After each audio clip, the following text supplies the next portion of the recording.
Good afternoon, everyone. Welcome to another episode of Tony Talks, Get Up and Grow, where I have conversations with inspirational leaders, influencers, and change makers, people that aren't just doing well in life, but are doing good in the world. And today is the unofficial, or I guess the official start of our mini series within Tony Talks, which is Marketing Mondays with my good friend Scott Martin, who's already in the waiting room. Scott is a marketing genius. I certainly think he is, and he's having conversations about marketing that nobody else is having. So that's why we decided to have this conversation with all of you. And please do remember that this is not just a conversation with Scott and myself, but it's also an interactive conversation with you. So please do ask your questions, post your comments, and share this video. Share this video with your friends, tag your business partners, your staff, whoever it is that you need to tag this with. So with that said, let me bring him out.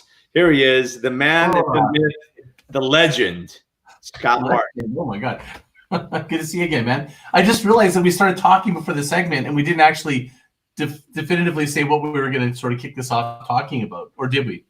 Well, kind of, sort of, not really, but this is where I'm going to let you take the lead. You're the marketing guy. Yeah, we can take it wherever you want. The one thing I was worried about was, like, I'm looking at the screen. I watched your episode with the lady that does the body language, and I'm super mindful of, like, am I rubbing with the left hand or the right hand or my ear? Like, so I'm just going to keep my hands down and make sure I'm doing the accordion, thing or whatever in front, just making sure. Good, right? Yeah, what was this here and stuff? So yeah, anybody that wasn't here watching that was like brilliant, eh? Yeah, it really is. As a matter of fact, I've got her coming on because I told her that I had Brian Bradley on Saturdays. Now I have Marketing Mondays with you. And she's like, well, I'd love to come back on and do a one on the body language of love. I'm like, well, cool. So she'll be on Monday, and it's going to be Let's Get It On with Jen Hargrave.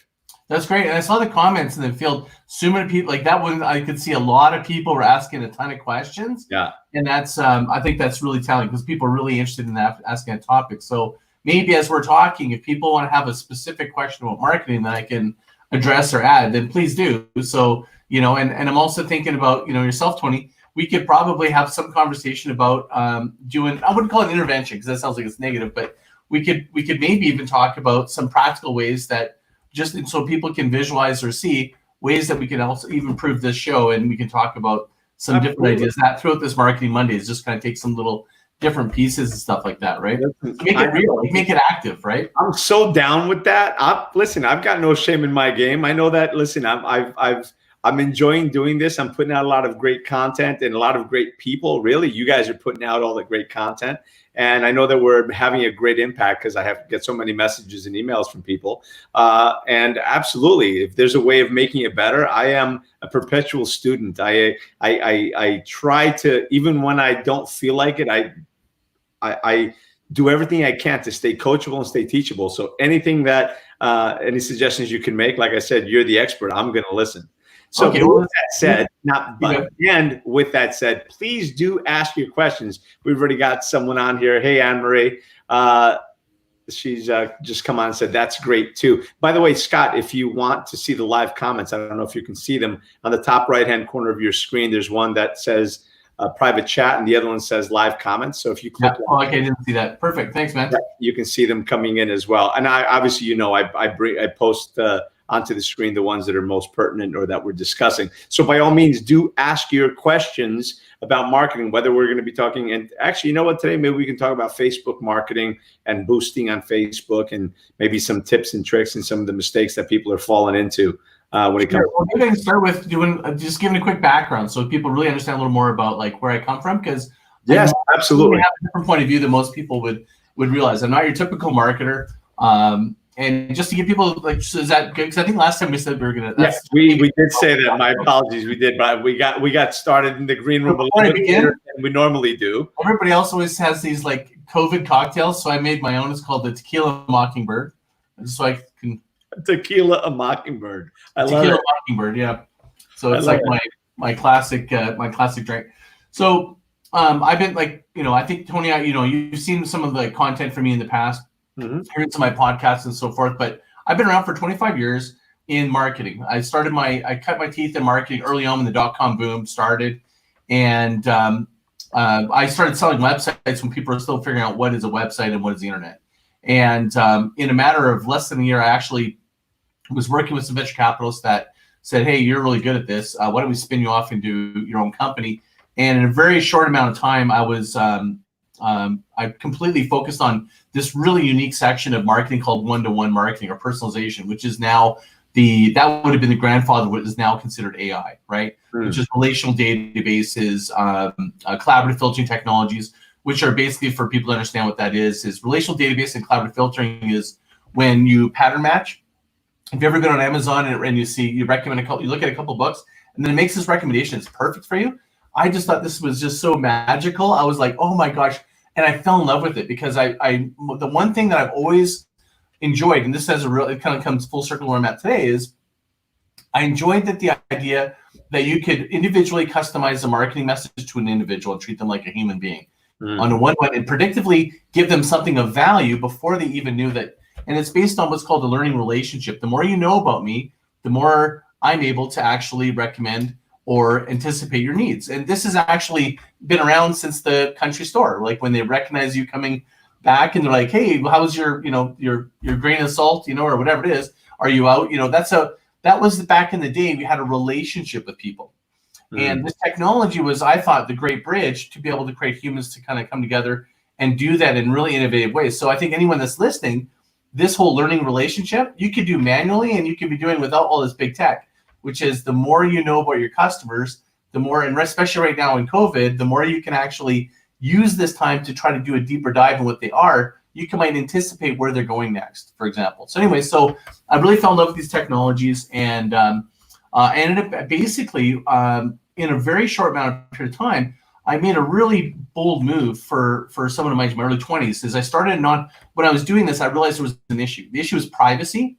And we're talking back then, privacy was a big deal. Here, people are saying stuff on social media that they would never do in any other channel. I mean, people would be flipping out, back in 20 plus years ago with what we do today. But what I realized was that there's a whole issue around ethical information management, personally identifiable information. You have to actually know who I am and a lot of information before you can do this. And I saw a red flag. So I actually started a nonprofit industry group called the Personalization Industry Consortium. And it was all around ethics on how businesses can manage ethical information management and still provide this service. So, that sort of went unbelievable. It got me on stages doing public speaking.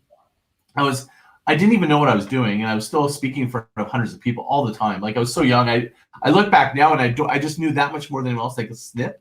But I really was like, I didn't have the experience. And the .com boom crashed, and I ended up working for one of the largest digital agencies today called Critical Mass. And I was one of the vice presidents of the company in CRM, working out of New York, Boston, and Chicago, going after big accounts. And long story short, I had a couple different roles at really high-end agencies. And in my last agency, I had this really pitting experience that changed me forever, which was basically the experience that I've seen a lot of agencies. People that are listening to this, that are listening to marketers, they have this something about it is like they just kind of have they're mistrusting. And it's because of the same experience I had with this agency, which was, I remember I was just talking to Jill about this last night. It was I remember sitting in the boardroom and I was already kind of getting, I was one in charge of bringing accounts in and so forth. We had this huge airline email account, one of the largest retailers that everybody knows was going after a contest with them. I don't want to name them because it's pretty specific. And I remember in the boardroom, I went in and it said PEB ... And me and one of my guys working with them, because we're the ones driving all the business, I go, what is this? It's you need to practice extreme billing. And I'm like, what? And it made no sense to me because I'm like, we're charging our fair share. We're providing a service, but you want me to just arbitrarily charge more? And it sort of it sort of gave me this, I had a repeat sort of sense of some of this stuff. And I think a lot of people, that's what they feel. They honestly feel that sometimes they're just being it's not all marketers. I'm just saying this was my experience this time. And so I ended up leaving very shortly after that and started a company, and it was around called SDMG. I owned it for 10 years. I ended up selling it. And it was all around working with this next practice, which is really around measurable marketing. And so this story of me starting with human-to-human personalization and then really focusing 10 years working with some of the biggest brands in North America, from Detroit Pistons, Sears, Best Buy, WestJet, I've built apps. I've done every permutation of every type of marketing, but it was all about measurable. Even if we did a billboard, we found a way to measure it. And so this practice that I had around measuring became an obsession. When I sold the business, I shifted completely into content marketing and owned my own film production company called Laundromat Studios, doing backcountry filming and content. And this really then shaped what I'm really kind of started moving towards, which is I'm doing now. I'm trying to make a very shortened version of my life, is around sustainable growth marketing, which is I realized that content marketing and my whole experience around failed advertising and overbilling, I had this general sense that businesses, entrepreneurs deserve more. There's a way to build a business in marketing that doesn't require paid marketing or let alone overpaying for marketing. And I feel like there's this huge fog and all these different things where poor entrepreneurs, they don't know, am I supposed to be the owner? Am I supposed to be in the business? Am I, who do I trust? And the biggest challenge that I see today is they go to talk to a marketer and they're a specialist. They have deep understanding of, say, SEO, and they go, nope, you should talk to me first, then talk to everybody else. The problem is that most in this era of everybody thinks that they know something, they know very little. And the truth is that for marketing, you need to look at it as an ecosystem. You need to look at, if you really want to build a robust marketing, this is what differentiates me. And that's why I think when you're listening in and hearing what I'm saying is I have a completely different point of view. I'm actually considered, or have been, up until COVID, a heretic. In my own agency, I'm basically saying, pardon my French, fuck advertising, fuck funnel. I got to tell you, Scott. Waste the fucking time. I got to tell you, Scott.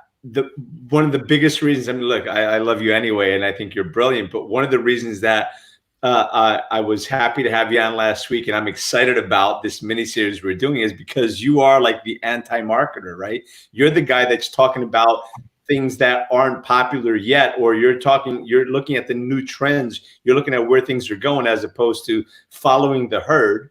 Because what winds up happening when you're in the herd, the herd starts to fall off the cliff, but you're in the herd, you don't know that they're falling. You just hear a commotion up front. You don't know that they're falling. When you recognize you're coming to the edge, you want to stop. You can't. You've got that back pressure.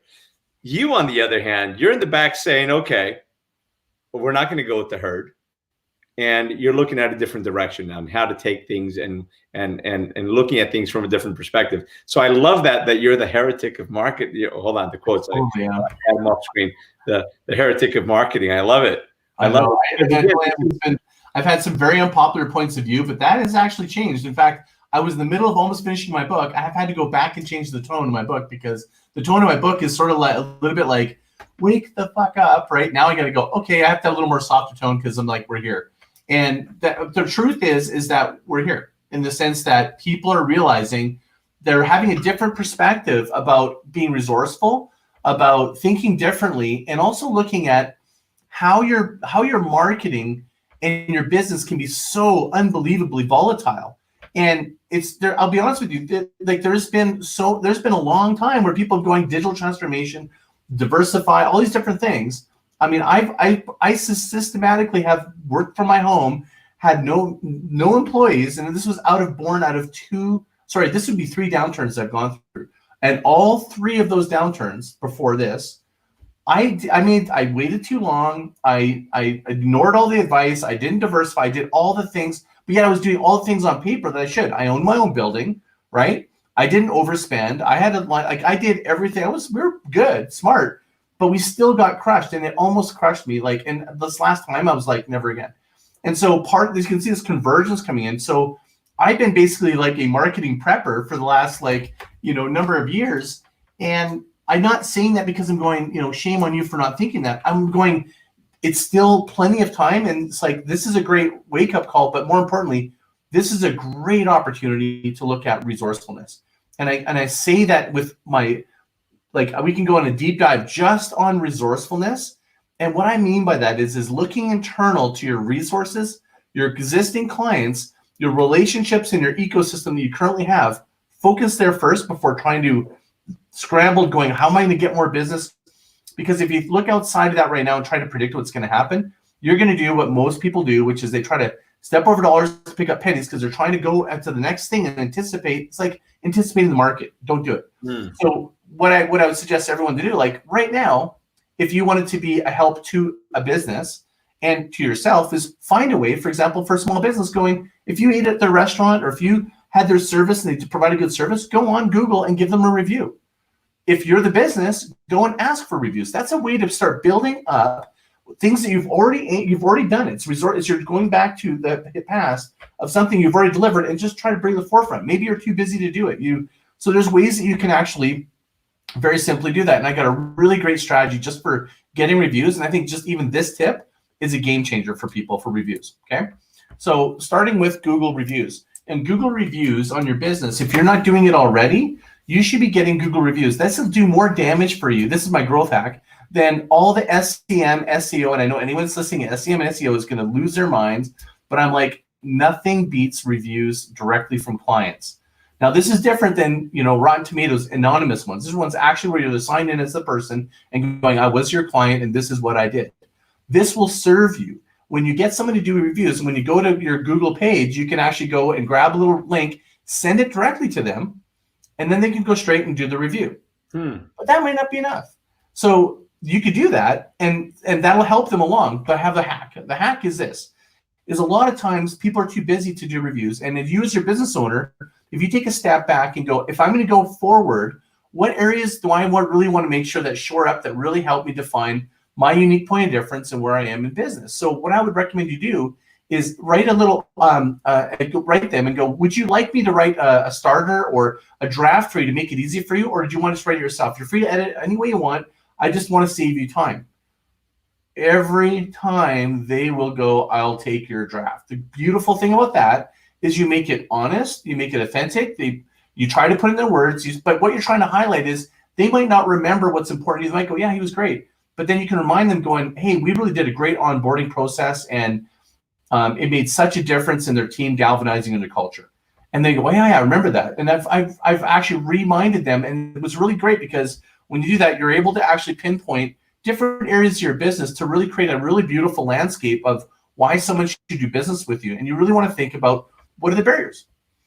And that's a really even taking a step further back. Like there's so much strategy stuff that you can do to kind of do it, but this is at the forefront, a very simple way to do this is to just think about what has prevented you from getting business in the past, or what objections do they have in doing business with you. Reviews are a beautiful way to do that.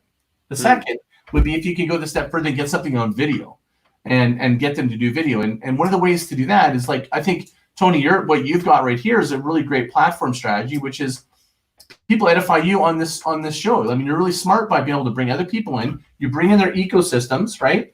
And they're able to talk to you and you're able to add value and add content. Well, today, anyone that's listening could do the exact same thing. I'm a Google reviewer, tier 3. Nice. So, so it's, to me, it's like, that's a generous person. That's someone that actually is like taking the time to help the businesses out.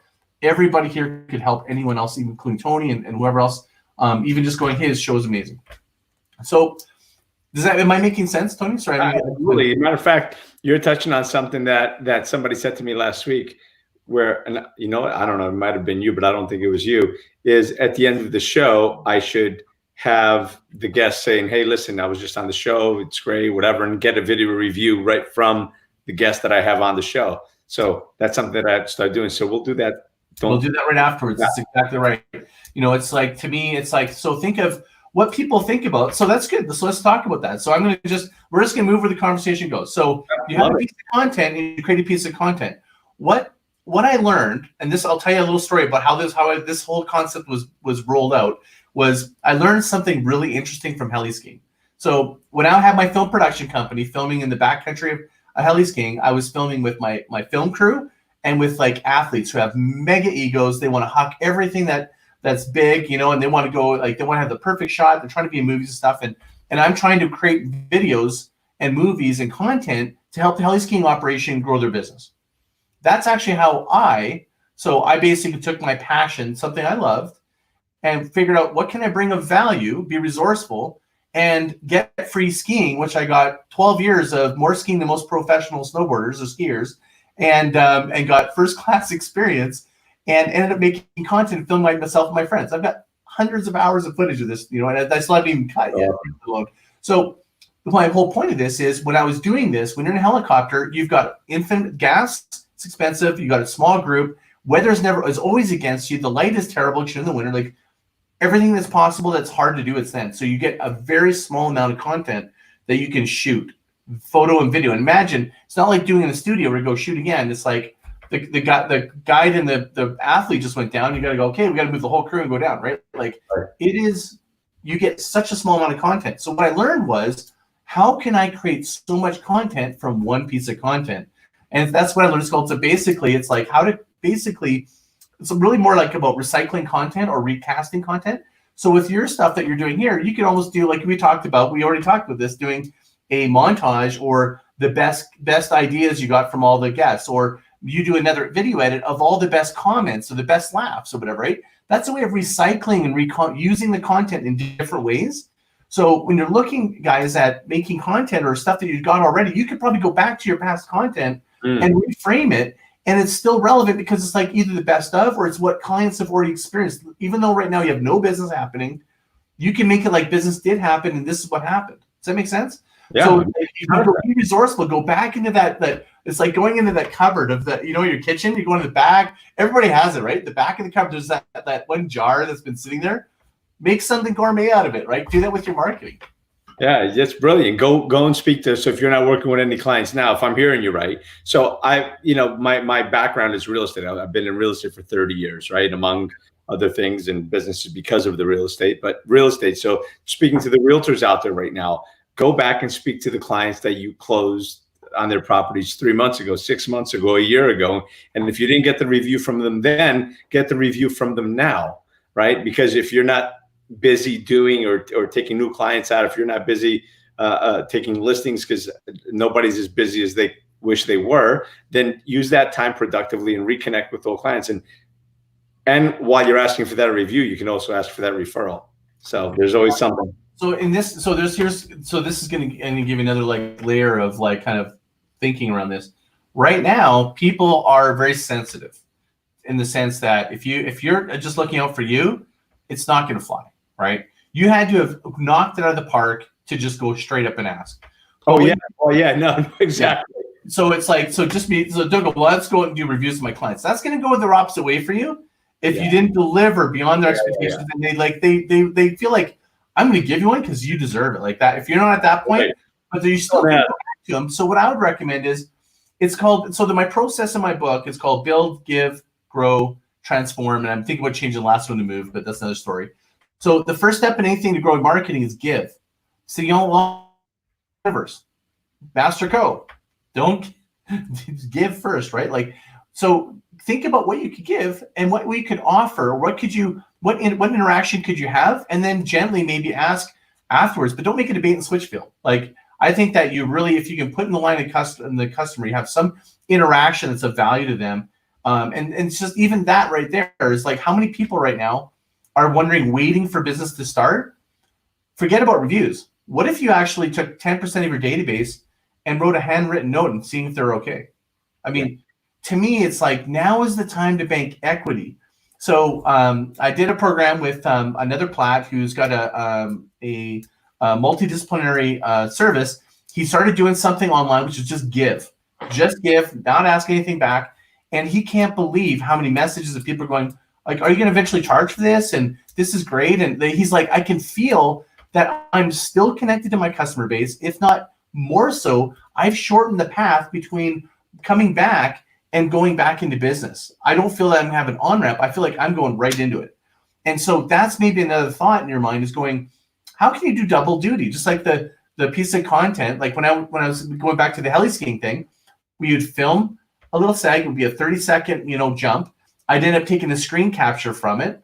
I'd end up cutting that in a couple times in different pieces. Sometimes I just make one in black and white and cut up a different piece, and someone would even notice it's the same footage. That was the way that I had to be resourceful. Think about what you currently got and try to mix and match stuff. Yeah. And listen, if I can give a tip as well, again, right along the lines with that, make yourself a video that sounds personal. So the best thing is to say, hey, Scott, what's up, man? It's Tony, just reaching out to see how you and your family are doing in this tough time, right? Personalize. Or you can just say, hey, it's Tony here. I'm just reaching out to you, my friend, just to see how things are going, how you and your family are doing throughout this. Just know that if you have any questions, anything that I can help you with, just know that I'm here. Boom. Oh my gosh. Like on Instagram, like video, like I was, who did it to me that totally blew me away? JP Sears. JP Sears. Yeah.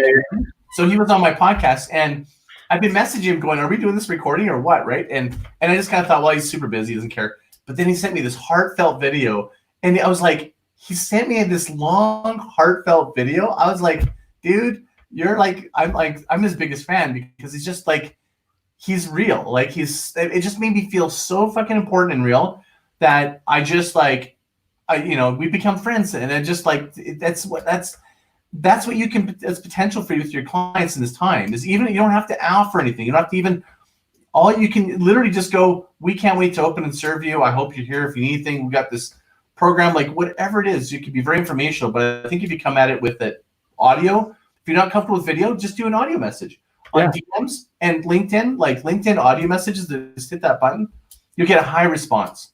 And when it's personalized, and listen, it takes you, I just did this. How did that feel when I just did it to you? When I just ran that by you just now? What do you mean? When I just did, hey, Scott, how you doing? How did that feel? Did it feel inauthentic? Did it feel? Oh, no, it's not at all. It's like, if anything, it feels more authentic. It feels, as soon as you put marketing, so this is as soon as it goes back to the human thing of why my whole circle, now I'm doing human marketing, is this is where I think we are. We're in this beautiful new phase where people are going to want more human. Anytime you put marketing in between you and that interaction, you have more work to do. And if you overproduce it, it's opposite of what you think. Most people think if it's not produced really well, and I don't have this really catchy program and stuff. If anything, I think people are rejecting that. People want something that's more authentic and real, and nothing more real than that. I love it. Listen, Orlando says that he provides videos and pictures for local businesses, and he does it for free. His pics have had thousands of likes for businesses. I believe I'm doing a service without monetary gains. Absolutely. And Orlando, here's the thing.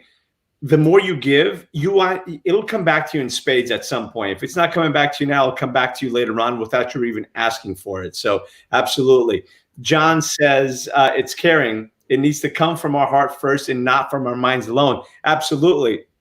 And then Anne-Marie follows up, sounded authentic, Tony. That's because it was, right? That's because it was. While I know that you're okay, but I'm coming from the heart. That wasn't from the head. It didn't sound like I wasn't thinking through it. I just was feeling through it. And you know what? Actually, listen to what I just said. When you're doing a video, don't think through it. Feel through it. Feel through it.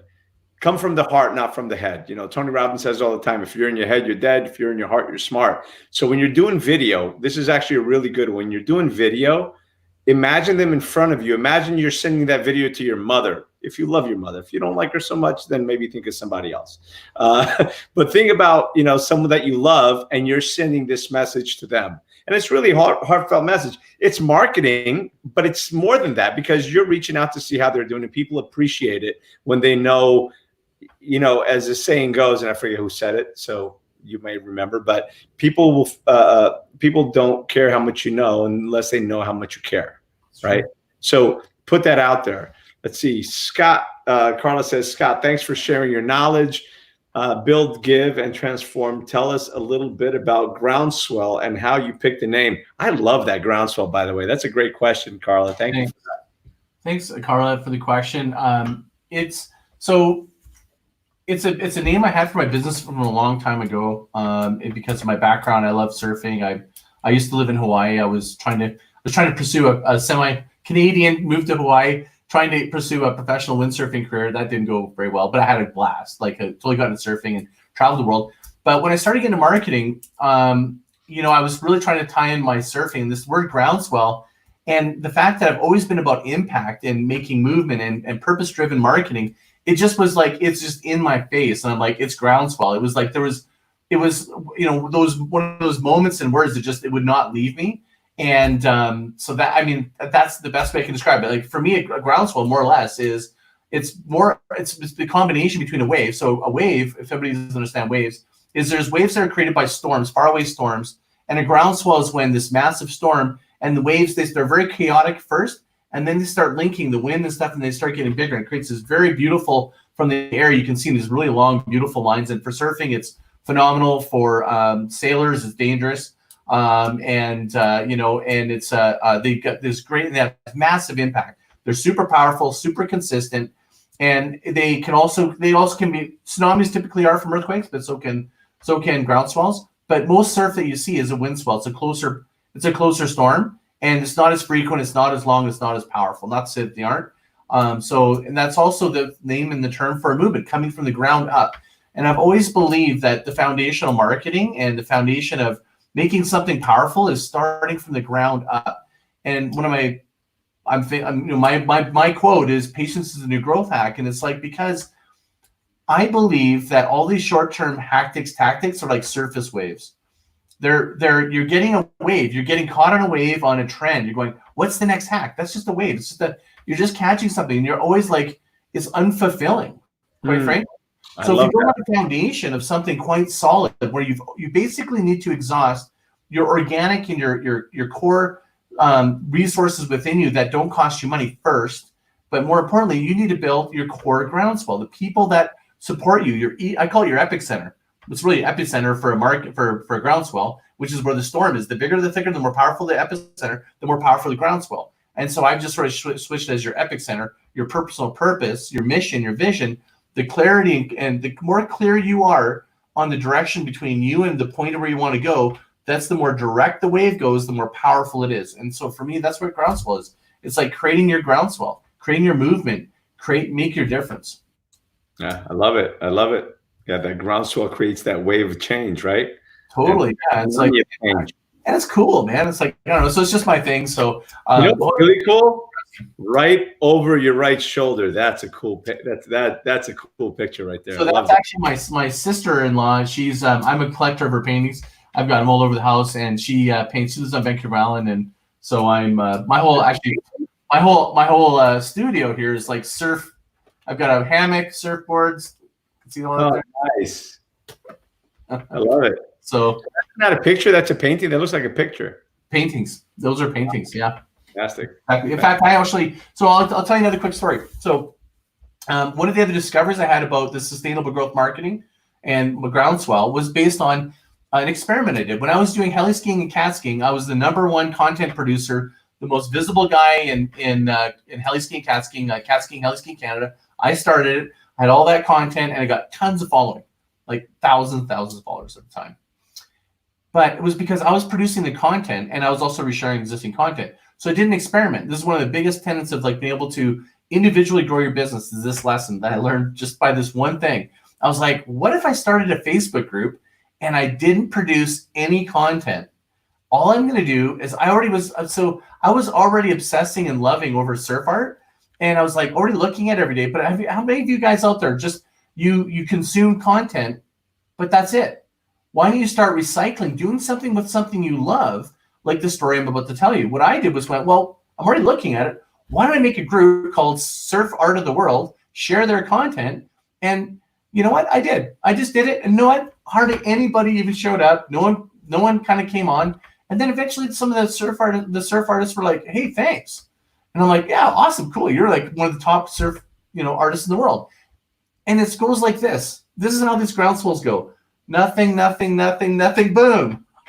And I'm the biggest. I have more followers. I'm the biggest networking community in the world around surf art. And I know every one of the top surf artists by name personally. And I love that. That makes me so happy. And you know what?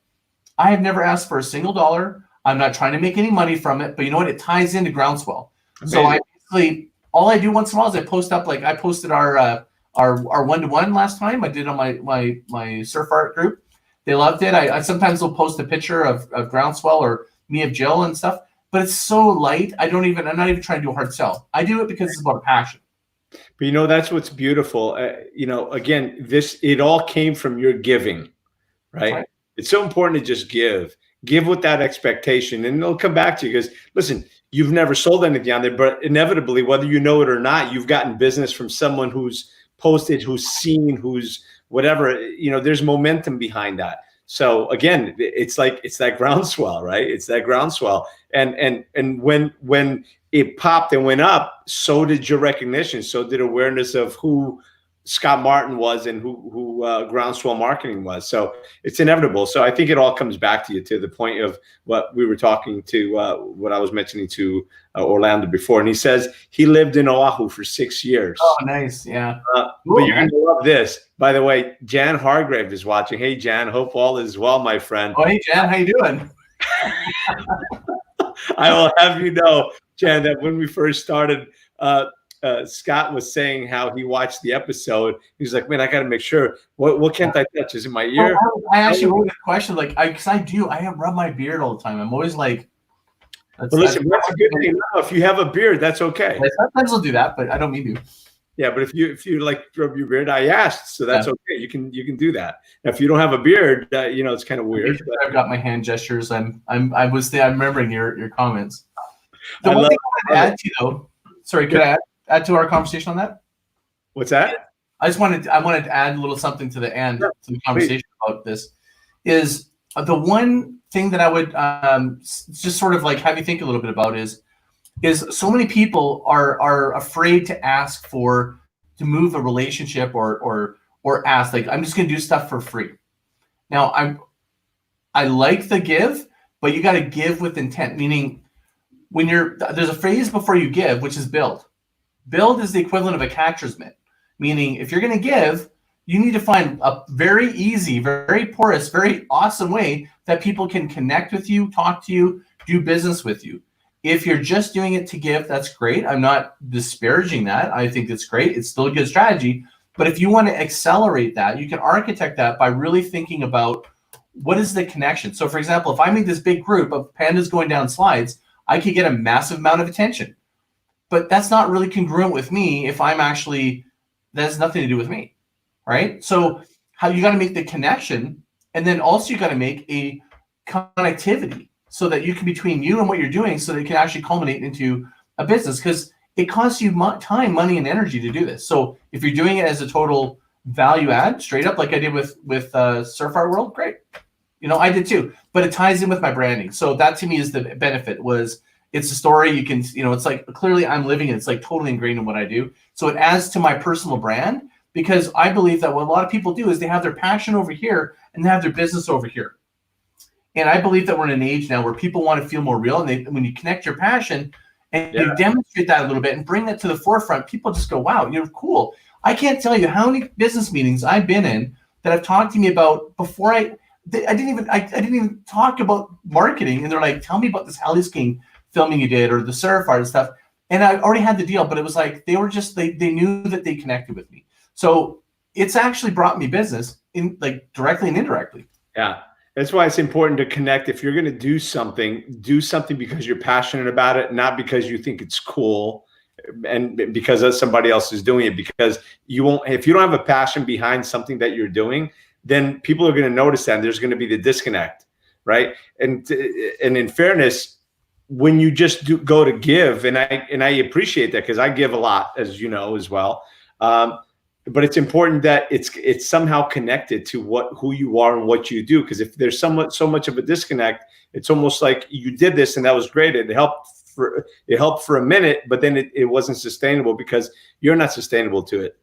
The other part of that is be able to do something so that you could monetize, not by that act, and you're not doing it for the money, but for those people who are like, well, if you're donating, It says, and I tell them yes, and the more you can generate in business, the more you can donate, the more time you can donate, the more impact you can have in whatever it is that you want to do. So don't be afraid to kind of have the two running in tandem. I have an act for that. You want to hear it? Yes, please. Okay. So if you're doing it for free, like you can pretty much guarantee any marketing activity. I figured out a shortcut, a hack, or I've tried and tested it. So if you're going to do something for free and you want them to value it, because down the road you're going to maybe go, well, I'm going to have to charge for this eventually. A really smart, straight up, great hack to do is to give them an invoice and send it with the exact amount you would be charging, and just put 000, no charge. That's brilliant.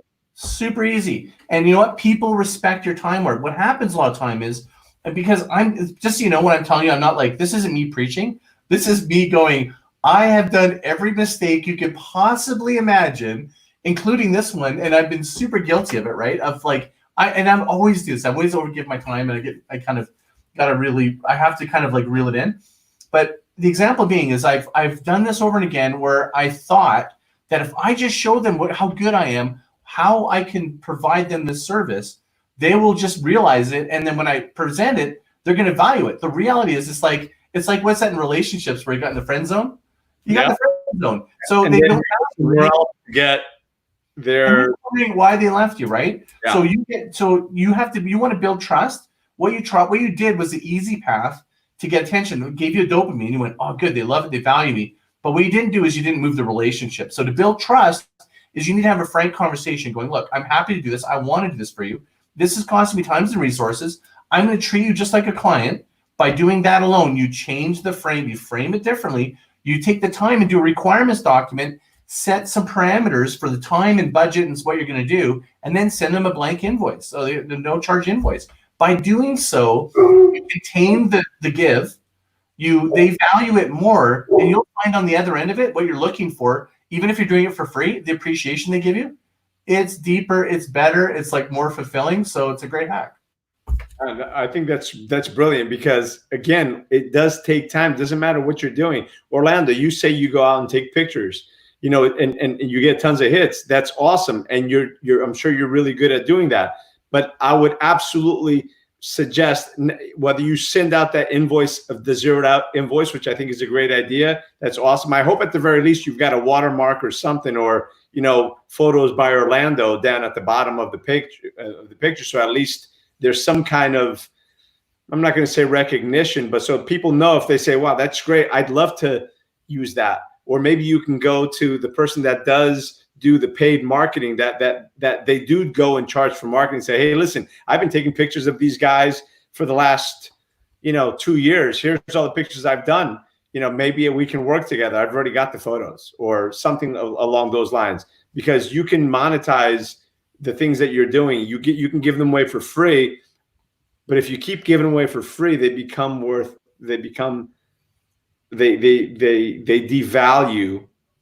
It reduces in value what your skill is. Does that make sense? I don't know if I'm Yes, it does make sense. And I would add to that, which is when you're doing that, don't just think of what I just said. What I just said was an idea. Think of I want people to think differently about it. Don't think about, I'm giving you the idea. This is an example of an idea of what to do. So I'll give you another twist on that, right? Which is, it's really unfair for somebody to go, hey, I'm giving you something for free. Oh, by the way, I've watermarked it. What you want to do is be upfront. Go, hey, I'm gonna part of my recognition for what I'm doing is I like to watermark it. If you don't want the watermark, I charge for it. It's up to you, but I'm happy to give it to you free. So it's as simple, it's straight up. They understand that. They might come back and pay for them. That's just one way for a photographer, because having 12 years of working in the photo video industry, I know exactly how that content and all that works. And those poor photographers and videographers, they work so hard to get work. And and it's what you're up against. To be honest with you, is you're up against people that are basically have this. They don't value it. You're going down in value because they've got a phone and they think, I can take pictures. Why do you? So what you want to look at is go, you want to differentiate, and you want them to understand the value before you proceed. So don't just do it because they say yes. Help them understand what you do differently and what your skill, your unique talent is about it. Maybe you're a photographer that creates content that is really easy to activate, or you make content that is this style and work with their brand and make it clear. Going, look, don't, instead of just taking the pictures, go, tell me about your brand, because what I do differently. What you're doing is you're setting the stage for them to see you differently. And even if they don't buy from you, what you're doing with all these different processes, not the idea, again, the process of what I'm talking about, is enables them to sell your services or recommend other people to you. You want them to compel to bring other business to you. That would be another way. The other would be to bake into it going, hey, as a result of me doing this, I'd love to get, instead of being, it would be disingenuous to say, hey, I'd like to get a referral of you working with me.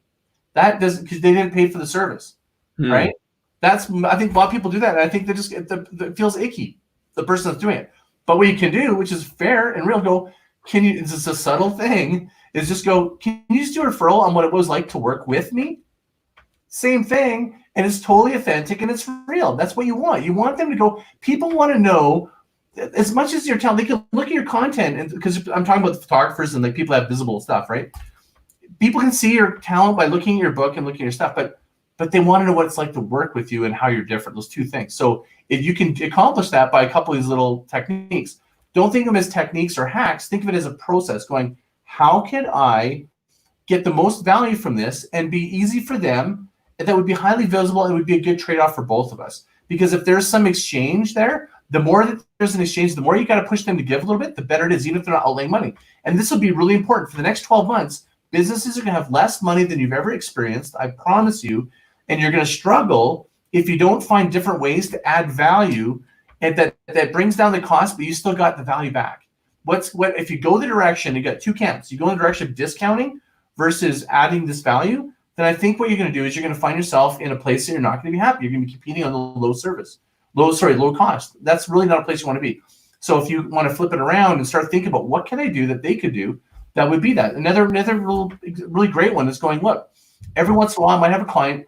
We kind of put them on the speed dial. If they're kind of a good fit, that they're kind of the same kind of client, could I get them to call you just to get a reference? Like, that's like a low touch. Like, you could literally, what I'd like everybody to do is think like all these things, like these are just a couple of them. I can spend an hour. We can just like list off all these different things that you could ask and get resource-wise when you're interacting at this level that could add massive value, so you can be super resourceful. So an exercise that I'd like everyone to think about if they're thinking about this is think of all the things that you would value from a client. Just list it off. And the different ways they might want it from a client. And then what you want to do is you want to make it not hard for the client. So we make all this long list, then you go to them, they're going to not want to do it. So one of the ways to do it, I like video, because video, you can pull the audio from it. You can take the audio, transcribe it, make it into a quote. Like, to me, that's like if you can do the video, that's like you can get so much out of it. So I see we got questions, but did that help a lot? What do you think? Oh, I love it. I love it. No, these are just people making comments saying thank you. Being great value being shared, shows transparency, but you're also adding value. I will say this though, on that note, and kind of talking about what you said, where if you do it for free, send them an invoice. For all the people that are out there, that again, businesses aren't going to have as much money, whether you're a photographer, regardless of what the service is, and you want to get business, rather than discounting your price, to use the same hack or the same idea that you have. Let's say that you charge $2,000 for your service and you agree to do it for $1,000. Don't charge them $1,000. Put $2,000 on the invoice with a discounted rate for whatever special thing you have, and you put the discount in there, and then the balance of whatever it is. So if it was $2,000, you discount $1,000 and it's $1,000 at the bottom, but the invoice is still $2,000.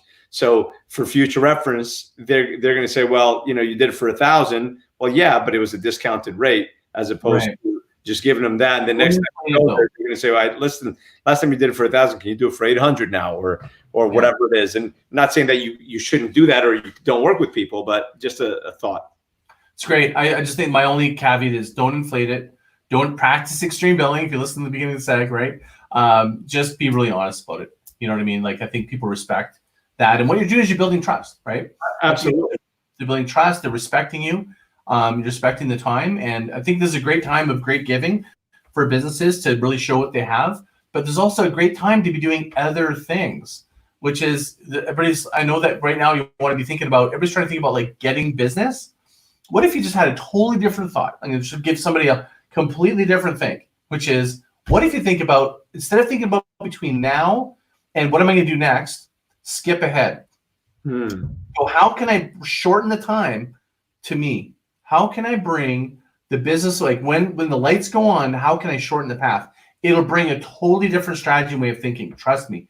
The reason I'm saying that is because if you're looking at your business and you're always looking feet down, feet forward, the current things are changing so quickly, and the current environment isn't what it's going to be going forward. But if you can imagine what it's going to be like in the future, going, how can I, like Jamie did, how can I bring it so that when things go on, I'm hitting the ground running? And things like that might mean it might feel unuseful to, for example, clean up your database and have a really solid customer relationship database. It may feel really roll up your sleevey and kind of hard to send a voicemail, like you said, a video voicemail.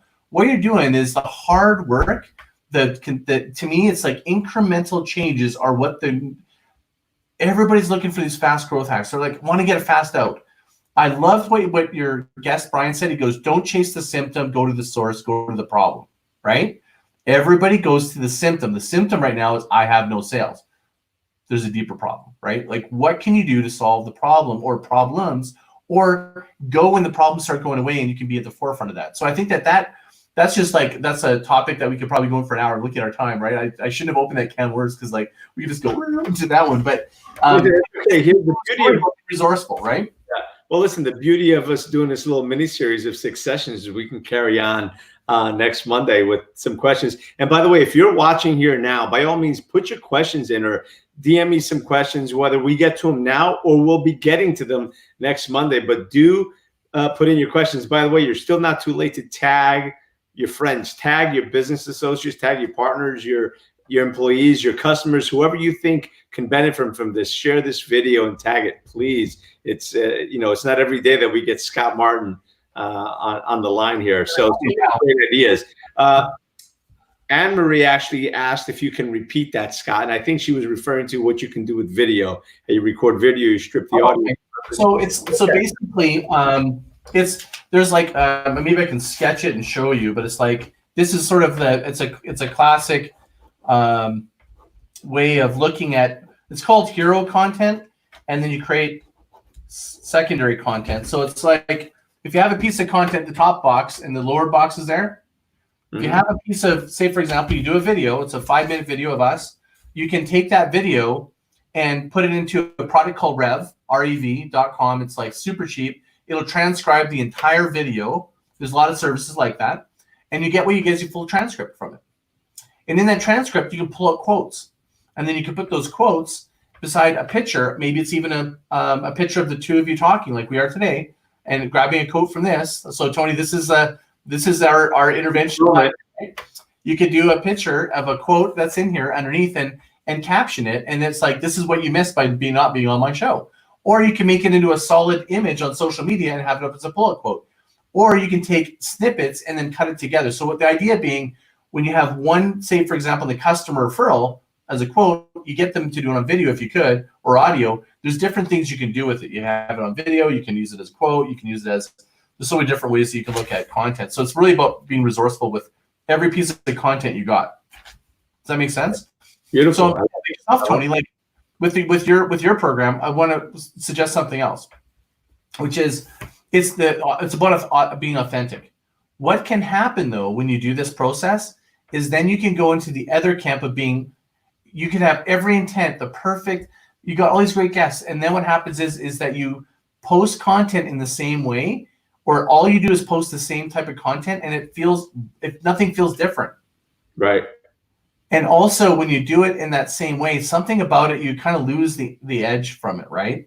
People want a little bit of what I call invite, delight, reward, right? You got to invite them to something, you got to delight them with something different, and you got to reward them for doing something.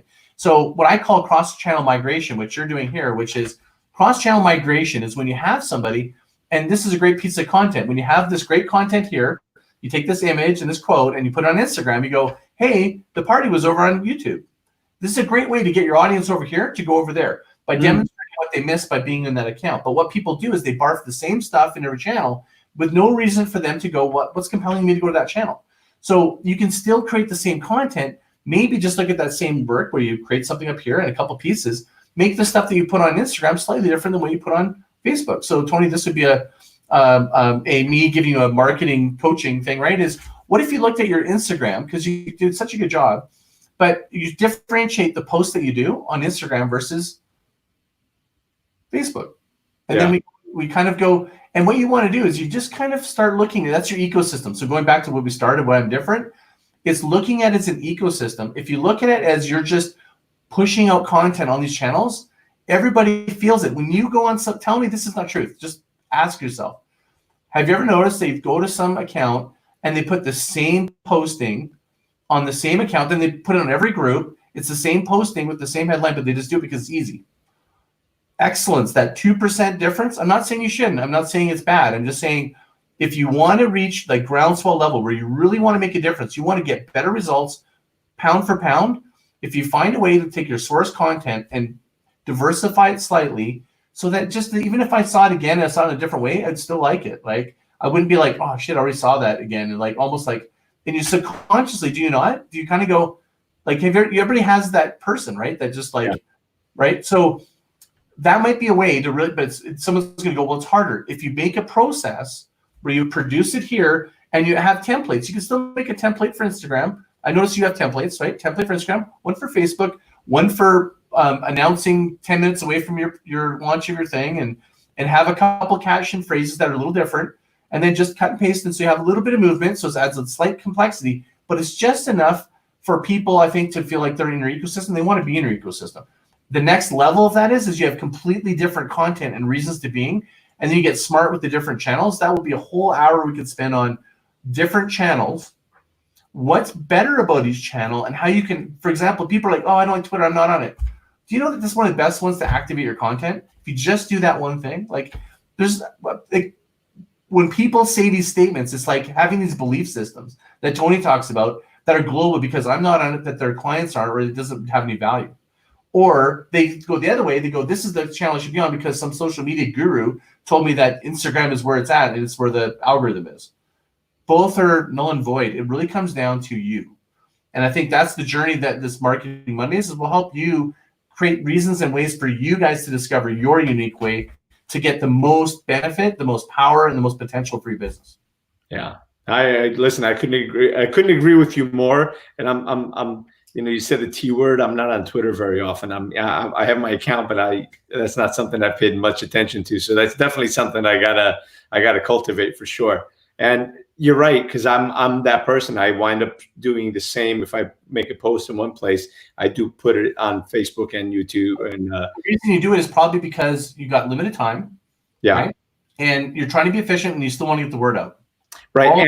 And again, I'm not charging for that. Right. Right now, it's just it's kind of. Certainly, and look, I'll say it now. Hey, so I'm a speaker, but I'm not speaking in a lot of places right now. But I'm a life and business strategist, and I do one-on-one coaching with individuals, business owners, entrepreneurs, C-level executives.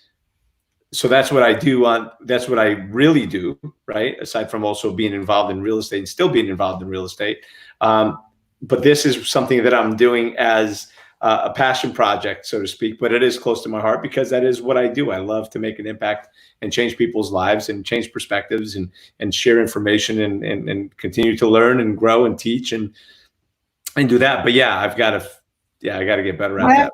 You don't have to. What if we showed you there's some ways that you could do it? It wouldn't be as hard as you think. Yeah. And that's one way. And it's really, I think, in fairness to everybody that's listening, including yourself, is that this is one of the biggest challenges I think with entrepreneurs that I'm trying to tackle and help business with myself, with my services, is that most entrepreneurs, they don't realize that they're in this business of X, which is consulting, changing people's lives. And this marketing thing's an entire other freaking business. It's got rules. It's got tools like Instagram with rules that you don't understand. None of it makes sense. It defies common sense. And you're running a business with common sense and with a deep knowledge. And it's frustrating how you're going, I'm at this level. I know marketing's important. I have to either do I insource or outsource? Total topic for another day. But I believe that right there is what's tripping so many people up. And there's a lot of ways out of it. And there's like different ways that you can handle it. And I think that opening that veil and sort of like lifting that fog would do a lot for people. Listen, I absolutely love it. That's why I'm so excited about this series that we're doing, because A, you think outside the box. B, what you just said is what I've got in my mind, and probably 9 out of 10 people. Yeah. Everybody does. Yeah. And it's like, and you're paralyzed because you're like, I'm supposed to be the owner, but I'm also supposed to be the, I don't want to be the operator, but yet I'm told I got to be able to understand this. So you're kind of in no man's land. So, the discussion of the day is going, how do you actually determine, decide, and figure this out? I love it. I love it. Listen, brother, I appreciate you and I honor your time. Again, time is our most valuable asset. We're coming up on the hour. I appreciate you. And I'm going to make me one of those, what is it? To Kill a Mockingbird? Mockingbird. And normally I would never do this, but I was like, your other guests have, and I'm like, I'm just going to make it the COVID cocktail hour, every Monday with you, I guess. I love it. You watched the Scotch episode with Jason Cisneros, did you? No, I missed that one, but I watched the one with Brian. Oh yeah, right. Yeah, no, something I can't remember. Cisneros. Listen, you got to have fun along the way, right? If you're not having fun, you're not doing it right. And I know that, which is why you're so good at what you do, because you enjoy it. You love what you do. You're not just doing it because you have to. You're doing it. Oh my God. I love what I do. I can't even believe I get paid to do it, but I'm obsessed about every possible permutation of how marketing works and functions. And it's like, to me, the reason I do that is not because I want to necessarily do it, is I'm naturally curious. If you're in business and you just like, that is a really great gift if you can just be curious about your own industry and your business, because it leads you to incredible places. And it's provided me a very unique perspective, which not many people have. I'm not boasting. I'm telling you, like, that is what's made me totally different. I'm recognizing that is that because when I do a strategy, I actually know all the way down to how to edit, how much time it would take to edit that one piece, for how long, where would you get the audio, to content, to building a website, to making a platform. Like, I've done it. And so for me, it gives me this perspective where I can kind of step back and see these patterns and different things. And I view that one of the challenges that people are faced with is they get misdirected by somebody who they're not ill-intended. They're saying, my strength is Facebook ads. You need to be doing Facebook ads or funnels or whatever.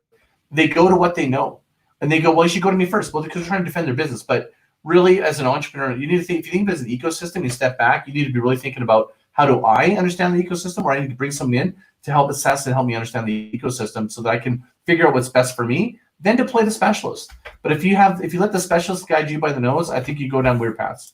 And I think that listen, write this down, everybody. They lead you to, they take you, they lead you to go where they know. What was exactly the words you said? I think I just riffed it, but it's like, they do. It's the truth though, right? Like, they guide you to where they know. They take you, so just know that that's exactly what people do. And I've been in conversations over the last week or so with different people on different ideas. And, they kind of take the conversation a whole different place, because that's where they're comfortable. That's where they know. That's their branch, so to speak. And completely lost me. Right. I'm like, I didn't realize we were talking about that. No, that's not really where we're going. But everybody's going to try to drive you to where their expertise is. In marketing, that's really dangerous, because if somebody right now is an expert in newspaper advertising, you're probably not going to want to be with that person, even though if he was the top of his game in his heyday, right? Except for, I would argue, there's probably some businesses that would be incredible for.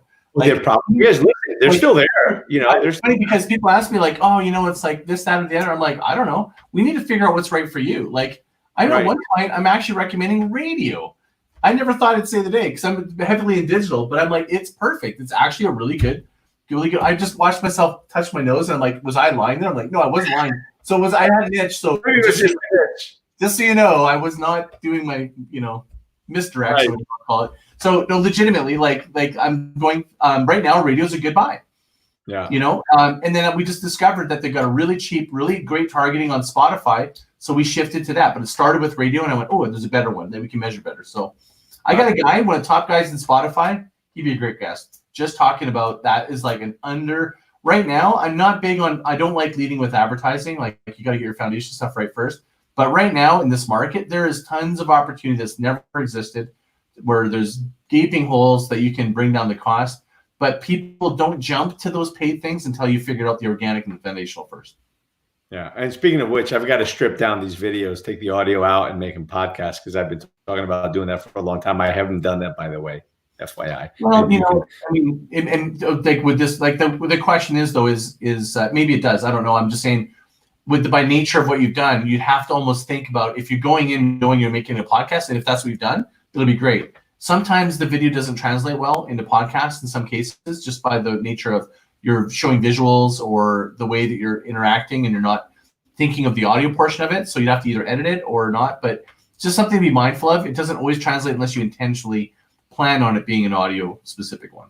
Right. Well, it's interesting. I'll have to go back and listen to a couple of them, but I think for the most part, they can probably go. I think so. Yeah, totally. If nothing else, you can pull the copy out of this, and you can create like a blog summary, from it. People love just getting the short notes, the closed notes of Tony Get Up and Grow, that would be super valuable. And you could probably get somebody who's looking to get copywriting experience for you. See, this is another thing. Like, think of it. You have an ecosystem of people who want to support you. They love your mission.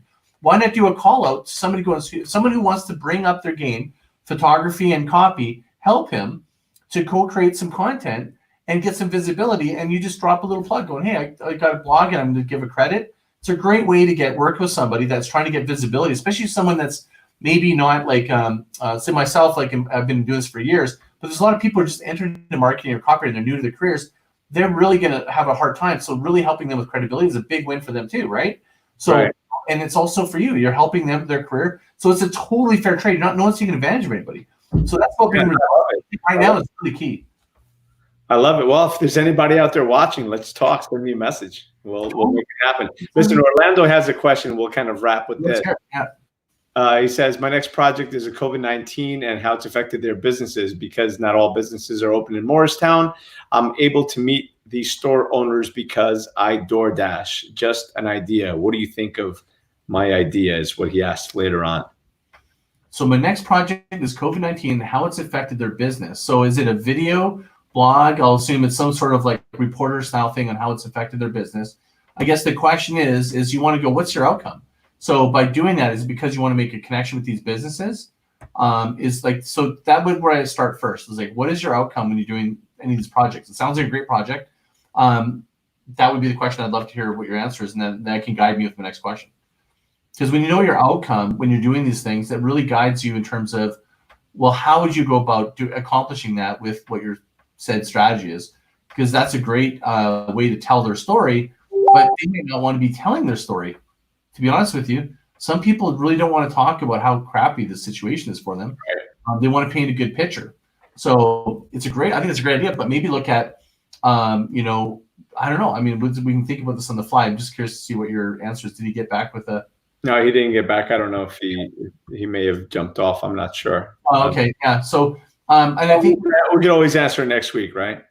What's that? We can answer next week for sure. So I think that idea, like when you come up with these ideas, the first question you want to ask yourself is going, what is my outcome? What is my objective? And how does that map back to my business? Is it about building my brand and my personal reputation? Great. If it's about helping me grow my photo business, is it helping me connect with business owners? Just being clear about it, because then you want to go, well, is what this tactic is doing, is it highlighting it in the best possible way? And then you just basically, I torpedo every idea I come up with. This is a great exercise for everybody to do. You got a great idea. You love it.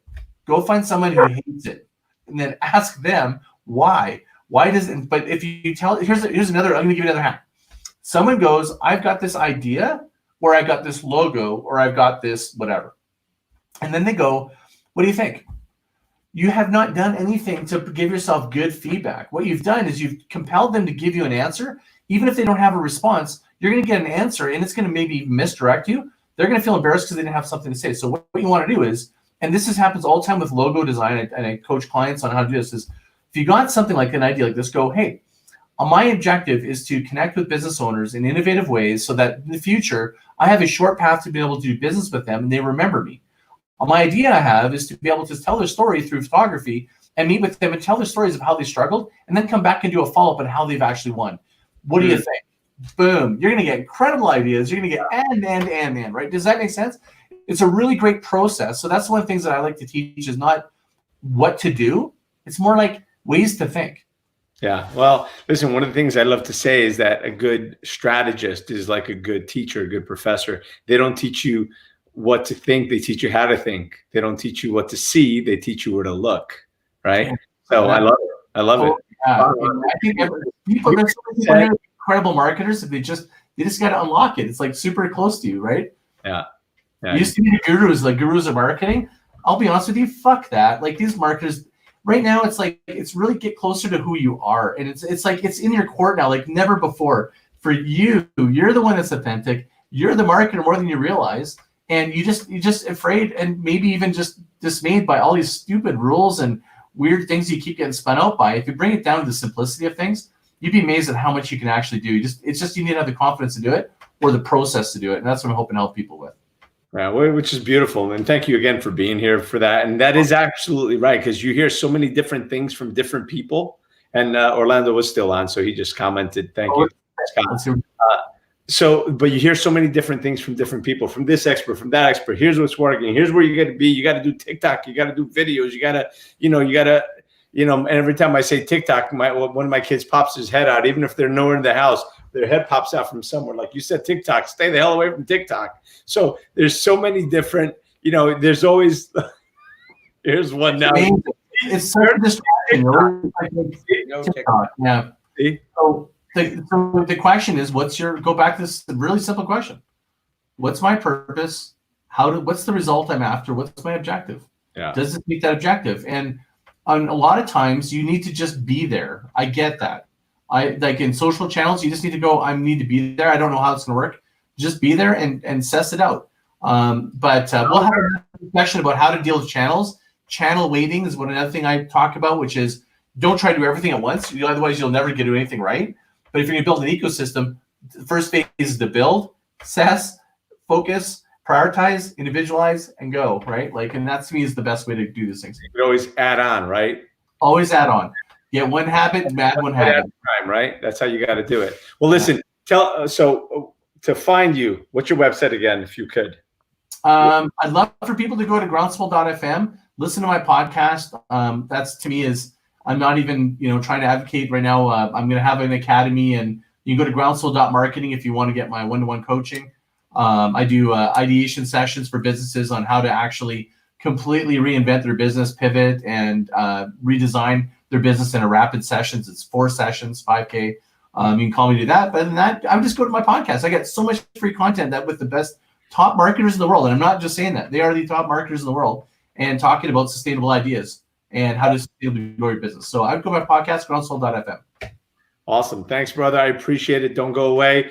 Thank you again for your time. Thank you, everyone, for coming on here, for watching, for those who participated, contributed. Thank you for sharing. Thank you for watching. And thank you for going onto the YouTube channel and subscribing. I appreciate you all. And remember, my friends, that life is not about how many times you fall. It's about getting up after every fall.